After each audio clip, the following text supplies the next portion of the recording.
اس کو جس کا نام لینے سے بھی میری زبان ناپاک ہوتی ہے۔ مراد کا لہجہ نفرت سے سلگنے لگا۔ کاکے نے سمجھ کر اس بات میں سر ہلایا۔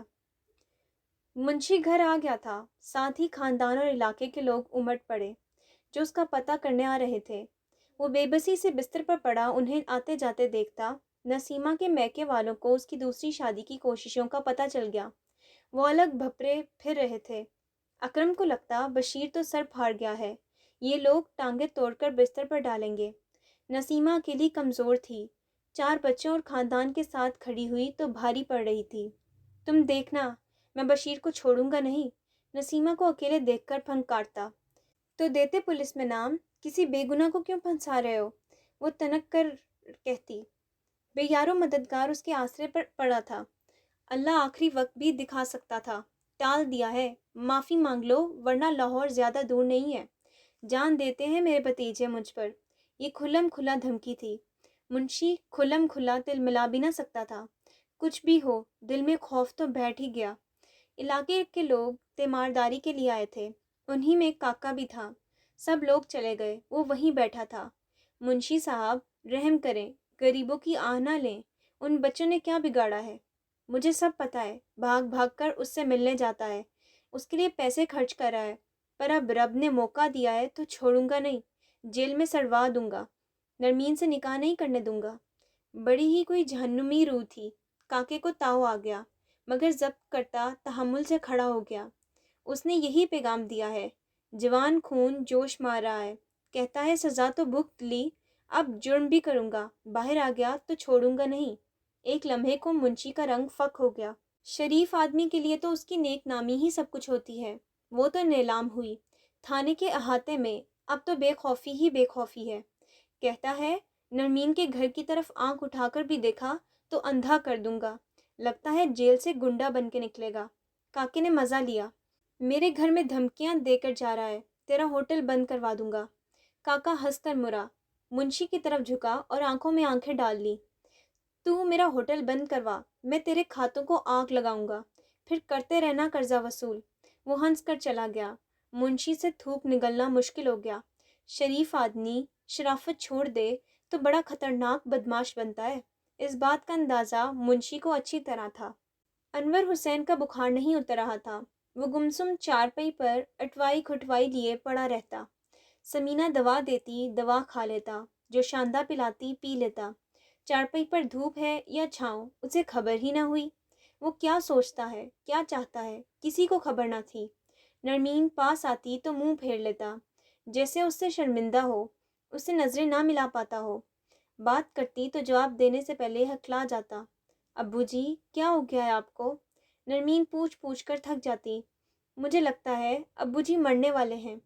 کونے میں مٹی سے گول گول گولیاں بناتے طلحہ کے کہنے پر حذیفہ نے مڑ کر باپ کو دیکھا۔ وہ چارپائی پر دونوں ہاتھ سینے پر باندھے چت لیٹا تھا، مکھیاں اس پر بنبنا رہی تھیں۔ مرتے کیسے ہیں؟ حذیفہ نے پوچھا۔ ایسے ہی، اس نے باپ کی طرف اشارہ کیا۔ اچھا؟ حذیفہ کو تعجب ہوا۔ اسے ابھی تک کوئی میت دیکھنے کا اتفاق نہیں ہوا تھا، جبکہ طلحہ ایک دفعہ ماں کے ساتھ محلے میں مرگ پر گیا تھا، مگر موت کا مفہوم دونوں کے ذہنوں میں واضح نہیں تھا۔ پھر سارے چارپائی کے پاس بیٹھ کر روتے ہیں، ہائے میرا ابا، ہائے میرا ابا مر گیا۔ طلحہ نے زانوں پر ہاتھ مارتی پوری پوری نقل اتاری۔ ایسے؟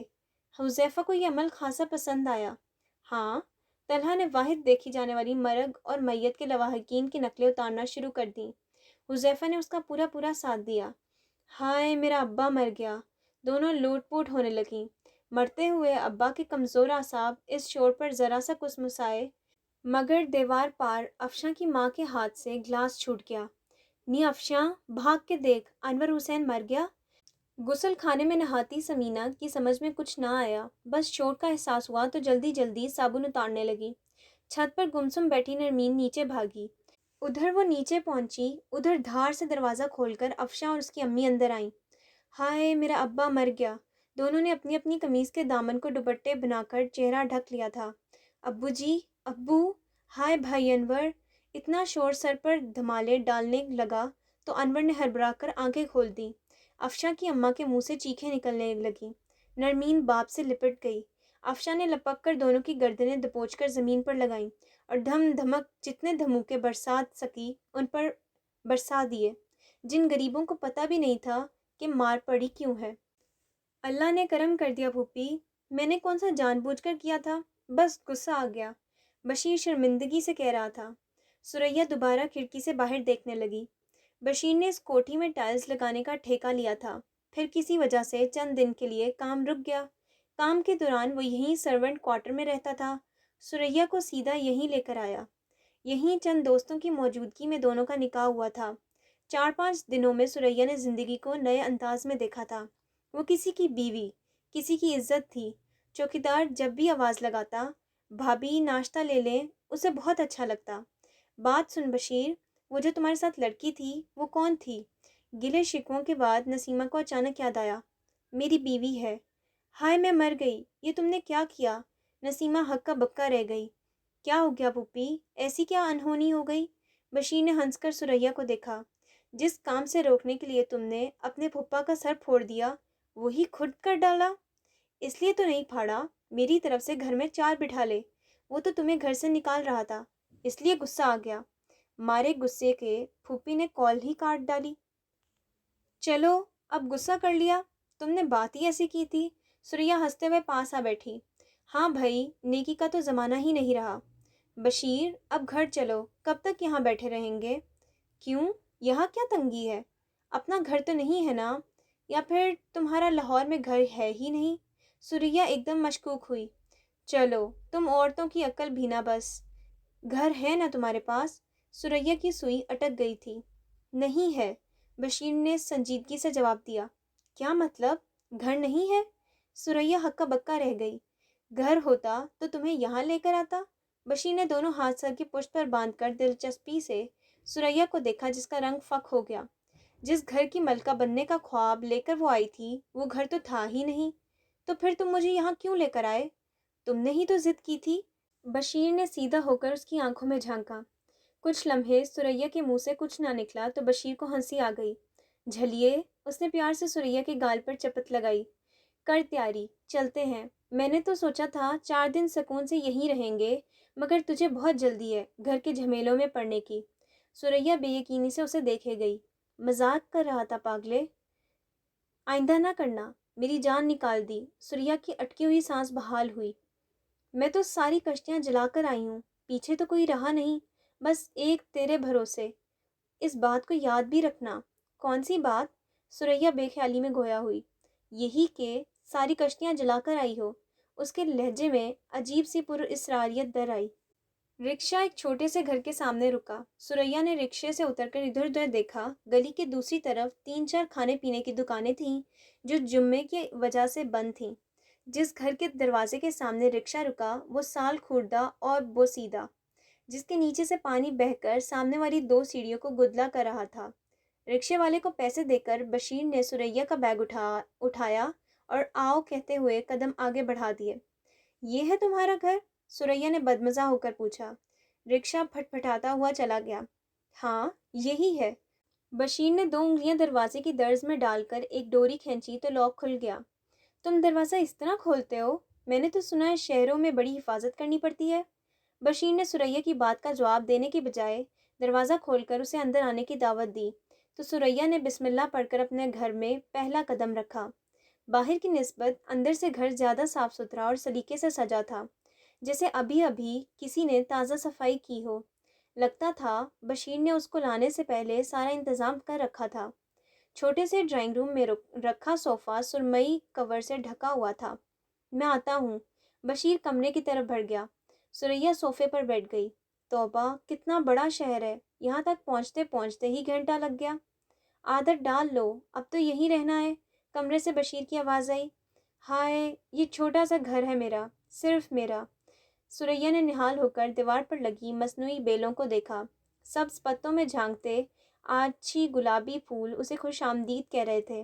ثریا نے سر ہلا کر ٹانگ پر ٹانگ چڑھائی، پھر جوتے اتار کر اوپر پاؤں رکھ لیے، پھر جھک کر فرش پر انگلی پھیری۔ اس فرش پر کون کمبخت جوتے کے ساتھ پھرتا ہوگا؟ سامنے کچن ہے، چائے ہی بنا لے۔ بشیر نے آواز لگائی۔ سامان ہے؟ ثریا نے سامنے کچن کے ادھ کھلے دروازے کو دیکھا۔ سب ہے۔ سریا اٹھ کر کچن میں آ گئی۔ دھلے دھلائے برتن ریک میں پڑے تھے، چینی پتی کے ڈبے سامنے شیلف پر۔ گیس کا چولہا دیکھ کر تو وہ جیسے نہال ہی ہو گئی۔ پتہ نہیں میری کون سی نیکی کام آ گئی، ذرا ہمت کر کے پہلے ہی بھاگ آتی تو کب کی اس جہنم سے جان چھوٹ جاتی۔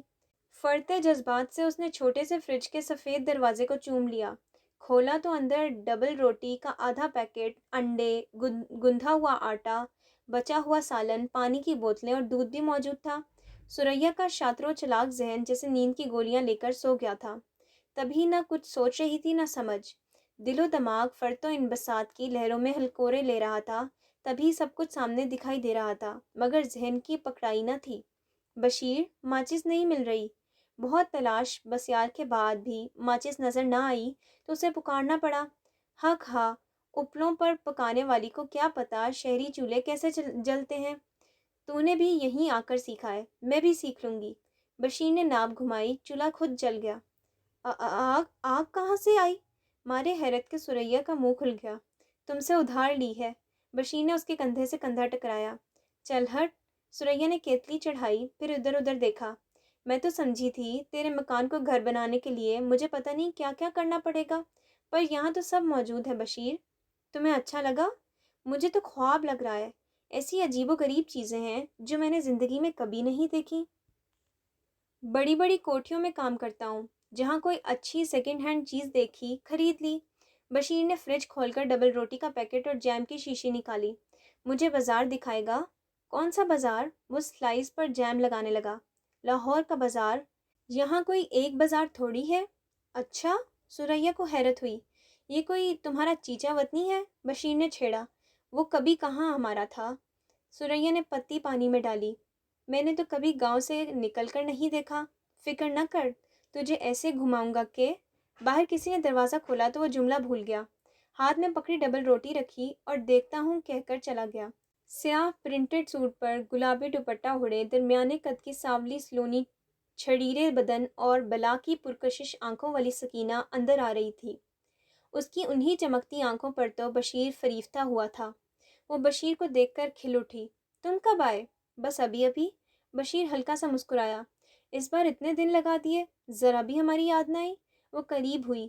بس اس بار پھنس کر رہ گیا تھا، پر میں نے تو پل پل تمہیں یاد کیا۔ آ تو گیا ہوں، تم جو آئے زندگی میں بات بن گئی۔ اس نے گنگناتے ہوئے بشیر کے گلے میں باہیں ڈال دیں۔ تجسس میں باہر آتی سریا کے تن بدن میں آگ لگ گئی۔ چیل کی طرح جھپٹ کر دونوں کو الگ کیا۔ سکینہ اس افتاد پر ہکا بکا رہ گئی۔ شرم نہیں آتی کسی دوسرے کے مرد کو اس طرح جھپیاں ڈالتے؟ خود تن کر بشیر کے سامنے کھڑی ہو گئی۔ کیا بکواس ہے بشیر؟ یہ کون ہے؟ متوحش سی سکینہ نے بشیر کو دیکھا۔ سکینہ، میں بتاتا ہوں۔ بشیر نے سریا کو ہٹانے کے لیے کندھے پر ہاتھ رکھا۔ تم کیا بتاؤ گے؟ خاوند ہے میرا، تو بتا، تو کون ہے؟ سکینہ نے بے یقینی سے بشیر کو دیکھا۔ وہ نظریں چرا گیا۔ میں تیری سوکن ہوں کمبخت۔ سکینہ نے جھپٹ کر سریا کے بال پکڑ لیے، اور اس کے بچے کی ماں بھی۔ فضا سمرین کی گود میں سر رکھے رو رہی تھی۔ سمرین کا چہرہ بھی اترا تھا، مگر وہ آہستہ آہستہ اس کے سر پر ہاتھ پھیر رہی تھی۔ کیوں رو رہی ہے؟ اپنی کتابیں نکالتی نرمین نے مڑ کر دیکھا۔ اس کو بھوک لگی ہے آپا۔ سمرین نے اپنے بھوکے پیٹ پر ہاتھ پھیرا۔ میں کچھ لاتی ہوں۔ نرمین کو پتا تھا کچن میں کچھ بھی نہیں، پھر بھی نہ جانے کس آس پر چلی آئی تھی۔ طلحہ اور حذیفہ آٹے کے ڈبے پر جھکے تھے اور کونوں میں چھپے آٹے کو چٹکیوں میں لے کر منہ میں ڈالتے۔ نرمین کو دیکھ کر انہوں نے جلدی سے ڈھکن بند کر دیا۔ نرمین نے آنسوؤں کے گولے کو حلق سے نیچے اتارا اور خواہ مخواہ ڈبے کھول کر دیکھنے لگی۔ کسی ڈبے میں کچھ بھی نہ تھا مگر ایک گڑ کی ڈلی۔ اس نے ماں کی طرح ڈلی توڑی اور دونوں کی ہتھیلی پر رکھ دی۔ وہ خوش ہو کر زبان سے چاٹنے اور چوسنے لگے۔ نرمین باقی کا گڑ لے کر کمرے میں آ گئی۔ فضا کو سمرین کی گود سے اٹھا کر اپنی گود میں لے لیا۔ ایک ڈلی سمرین کے ہاتھ میں رکھی اور دوسری فضا کے آنسو صاف کر کے اس کے منہ میں ڈالی۔ بھرے فریج اور بھرے دسترخوانوں والے اس ایک گڑ کی ڈلی کی قیمت کیا جانے۔ باہر سمینہ نے انور حسین کو جھنجھوڑ کر اٹھایا۔ اس طرح نہیں مریں گے، بہت ڈھیٹ ہیں، ایک ہی بار گلا دبا کر مار دو۔ اس گھر کے در و دیوار نے کبھی سمینہ کی اونچی آواز نہ سنی تھی۔ انور حسین ٹکر ٹکر سمینہ کی شکل دیکھتا رہا۔ وہ چیختی چلاتی روتی دہائیاں دے رہی تھی۔ محلے والے کب تک آسرا کریں گے؟ اب اٹھ جاؤ نرمین کے ابو، اللہ نے یہ ہاتھ پیر ہلانے کے لیے دیے ہیں، توڑ کر بیٹھنے کے لیے نہیں۔ کیا چاہتے ہو میں سڑک کے کنارے بھیک مانگنا شروع کر دوں؟ مجھ میں ہمت نہیں بچوں کو بھوکا مارنے کی۔ انور نے گھر کے کونے میں اوندھی پڑی ریڑھی کو دیکھا۔ اس کے پاس 1 روپیہ بھی نہ تھا کہ ریڑھی پر رکھنے کے لیے کچھ سامان خرید لیتا، لیکن دکھ یہ نہیں تھا کہ وہ اپنے بچوں کو روٹی نہیں کھلا پا رہا تھا۔ پڑھا لکھا ہوتا تو شاید کھل کر اپنی کیفیت کو بیان کر پاتا کہ کیا چیز اسے اندر ہی اندر کھائے جا رہی تھی۔ ایک باپ کو دیکھ کر پہلا خیال دل میں کیا آتا ہے؟ ایک گھنا بادل جو سورج کی ہلکی سی تپش اپنی اولاد تک نہیں آنے دیتا، ایک سیسا پلائی دیوار جو ہر طوفان کے سامنے یوں ڈٹ جائے کہ اپنے بچوں پر آنچ نہ آنے دے۔ یہ ہوتا ہے باپ، اور وہ کیا نکلا؟ ایک کمزور انسان جو اپنے بچوں کے لیے کچھ نہ کر سکا۔ بے بسی دنیا کی سب سے بڑی ذلت ہے، اور انور حسین نے اس ذلت کا زہر چکھ لیا تھا، تبھی تو پورا بدن نیل و نیل ہو رہا تھا۔ باہر آتی نرمین کو دیکھ کر انور حسین تیزی سے کھڑا ہوا اور گھر سے نکل گیا۔ نرمین سمینہ کے عقب میں کھڑی ہو کر اس کے کندھے دبانے لگی۔ سمینہ نے دوپٹے سے چہرہ صاف کیا، مزید بات کرنے کی ہمت نہیں تھی۔ امی، کس کی نظر لگ گئی ہے ہمارے گھر کو؟ اللہ ہی جانے کیسے کیسے حالات آئے۔ آج تک تمہارے ابو نے بچوں کو بھوکا نہیں سلایا، اور اب کیسے بیٹھے ہیں جیسے فکر ہی نہیں۔ اب اٹھ کر چلے گئے، ریڑھی بھی لے کر نہیں گئے۔ امی، میں سوچ رہی ہوں دوبارہ سے ٹیوشن شروع کر دوں۔ نہیں نہیں، تم گھر سے نہیں نکلو گی۔ کیوں؟ کون جانے وہ بدبخت کہیں راستہ روک کر کھڑا ہو جائے۔ مراد کو کس بری طرح پھنسایا اس نے؟ وہ باہر نہیں آئے؟ نرمین نے جھجکتے ہوئے پوچھا۔ رب ہی جانے، آ جائے تو ایک پل نہ لگاؤں تجھے رخصت کرنے میں۔ Subscribe my channel for more videos.